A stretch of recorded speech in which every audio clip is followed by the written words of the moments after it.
Olá, eu sou o Anderson Piotto e quero te convidar para nós meditarmos no Salmo de número 6. Vamos ler o primeiro verso?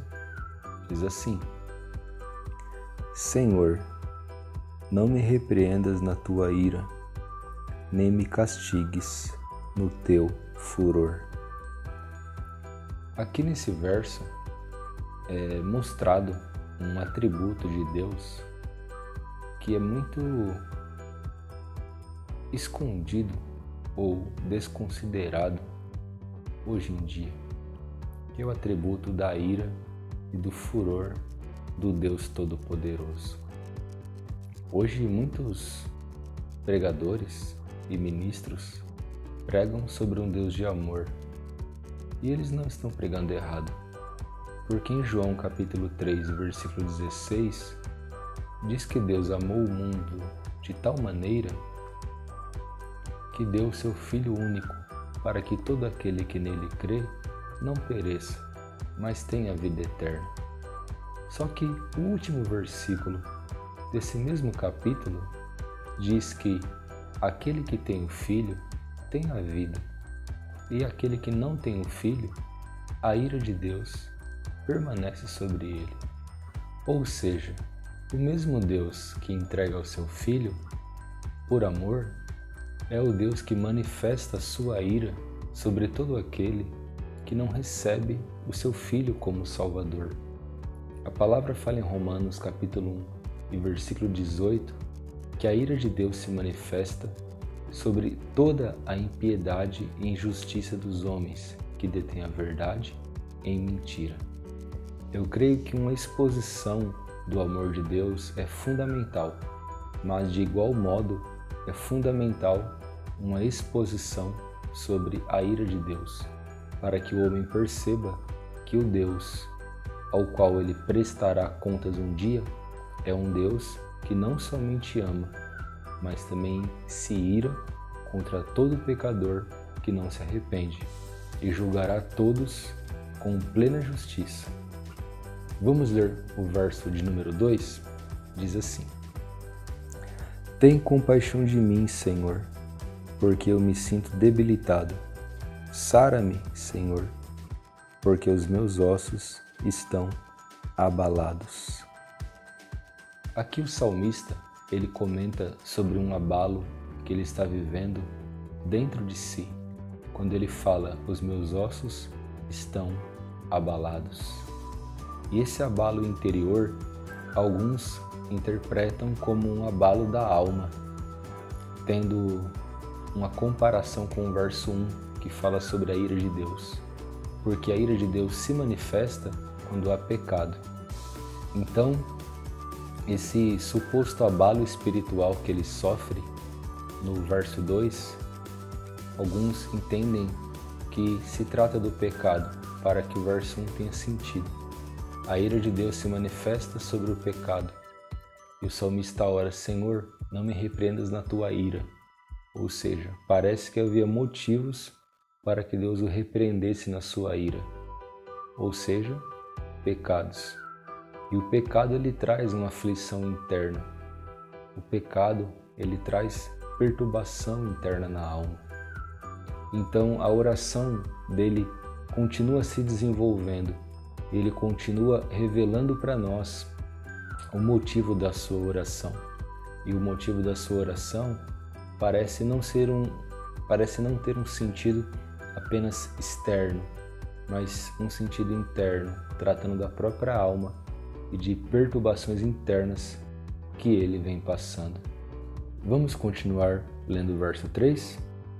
Diz assim: Também a minha alma está profundamente perturbada, mas tu, Senhor, até quando? Aqui no verso 3, nós vemos que a cortina se abre um pouco mais e ele fala que de fato há uma perturbação na sua alma, e em meio a essa situação angustiante, ele ora a Deus e espera que Deus haja já. E ele questiona o Senhor e diz assim: Mas tu, Senhor, Até quando? Quando agirás? Quando o Senhor vai vir ao meu encontro, curar essa enfermidade da minha alma? E muitas vezes nós questionamos a Deus: até quando, Senhor, tu permitirás essa situação? Até quando esse pecado me dominará? Até quando essa enfermidade estará sobre os meus ossos e sobre os meus lombos? Até quando, ó Deus? Até quando? Saiba que não é errado questionar a Deus. Eu sei que nós somos pequeninos e Deus é imenso, mas se Deus ele permitiu que o salmista o questionasse e não o puniu por isso, por que nós não questionaríamos a Deus? Não há nada de errado nisso, pelo contrário, isso mostra que há ousadia da nossa parte em nossas orações diante do Todo-Poderoso. Vamos ao verso 4? Diz assim: Volta-te, Senhor, e livra a minha alma, salva-me por tua graça. Glória a Deus. Esse texto é um texto que nos traz profunda esperança, porque ele diz assim: Senhor, livra a minha alma. E o único jeito de livrar a alma de um homem condenado é salvando essa alma. Não há outra maneira. Mas como se dá essa salvação? Seria essa salvação por méritos? Seria essa salvação porque o homem a merece? Seria uma salvação que o homem pode conquistar através das suas obras? Não. É uma salvação pela graça. Porque ele diz aqui no texto: salva-me por tua graça. A palavra graça significa favor não merecido. Todos os salvos que já estão na presença do Senhor e todos aqueles que terão a sua salvação consumada aqui, todos serão salvos por meio da graça de Deus. Somente a graça de Deus pode salvar um pecador sem mérito algum. Portanto, não espere conquistar a sua salvação. Você nunca a conquistará. Cristo já a conquistou na cruz e Ele oferece a você por graça, por meio da fé. Tenha fé no Filho de Deus e a sua alma será salva por meio da graça salvadora. O verso 5 nos diz assim: Pois na morte não há recordação de ti, no sepulcro, quem te dará louvor? Aqui ele nos traz a ideia de que na sepultura não há mais atividade alguma. Na sepultura não há mais interação entre o homem e Deus, porque o louvor é uma interação entre o homem e Deus. Se na sepultura não há louvor, não há interação. Então ele diz assim, em outras palavras: Senhor, salva-me, livra-me enquanto ainda estou vivo. Talvez alguém acredite que haverá uma oportunidade de ser salvo após a morte e usa desse pensamento para viver uma vida da maneira que quer, da forma que quer.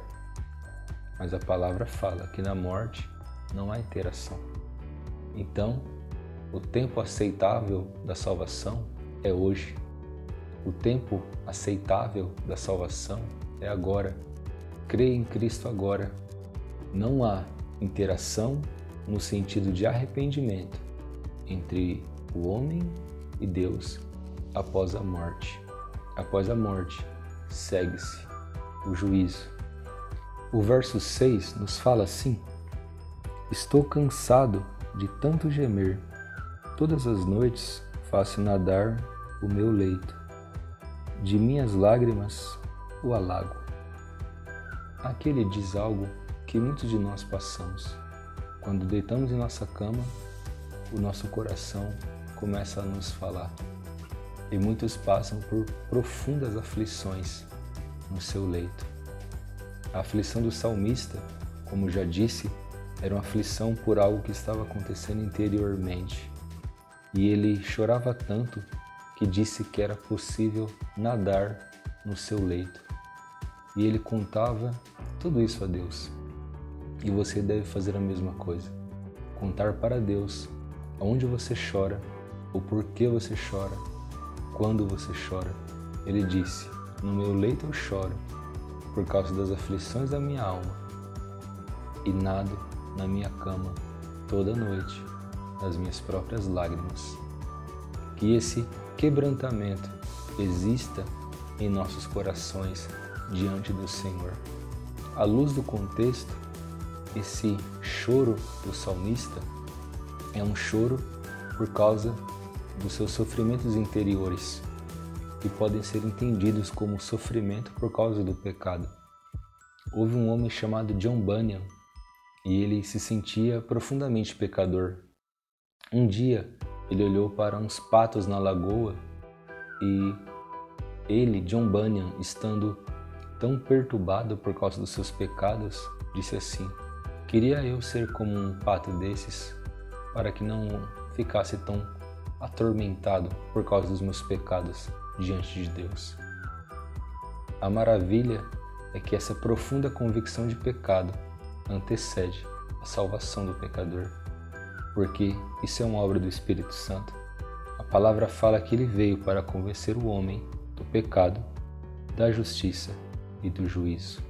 Se você hoje sofre pelos seus pecados, você pode começar a se alegrar, porque você está no caminho da convicção de pecado e de arrependimento, e o próprio Deus te levará aos braços daquele que te lavará de toda a tua iniquidade. Agora vamos ler dos versos 7 ao 10 para encerrarmos. Diz assim: meus olhos de mágoa se acham amortecidos, envelhecem por causa de todos os meus adversários. Apartai-vos de mim, todos os que praticais a iniquidade, porque o Senhor ouviu a voz do meu lamento. O Senhor ouviu a minha súplica, o Senhor acolhe a minha oração. Envergonhem-se e sejam sobremodo perturbados todos os meus inimigos, retirem-se de súbito, cobertos de vexame. Agora ele nos revela razões externas da sua aflição, e são os seus adversários, pessoas que estão ao redor do salmista o oprimindo, mas isso também é levado em oração diante de Deus. Existiam pessoas que o cercavam, pessoas iníquas que tinham prazer na iniquidade, e isso o afligia. A palavra de Deus diz assim, que havia um homem que morava em uma cidade chamada Sodoma. O nome desse homem era Ló, e a Bíblia diz que esse homem justo, ele se afligia todos os dias por causa dos pecados daquela cidade. O salmista, apesar de ter falhado em sua vida, ele tinha dores em sua alma quando o pecado o rodeava. E um homem e uma mulher que ama a Deus detesta o pecado, porque o pecado aborrece aquele a quem esse homem e mulher ama, que é o Senhor Santo, Santo, Santo. Com tudo isso que nós vimos, esses fatores internos e externos de aflição, ele encerra o salmo dizendo assim: o Senhor ouviu a minha voz, o Senhor ouviu a voz do meu lamento, o Senhor atendeu a minha oração. Então, as suas aflições que chegavam aos seus ossos, a perturbação da sua alma, o clamor por salvação por meio da graça e as aflições externas dos pecadores que o afligiam, foram apresentadas em oração. Ele foi ouvido, o seu lamento foi escutado diante do Senhor e ele teve paz.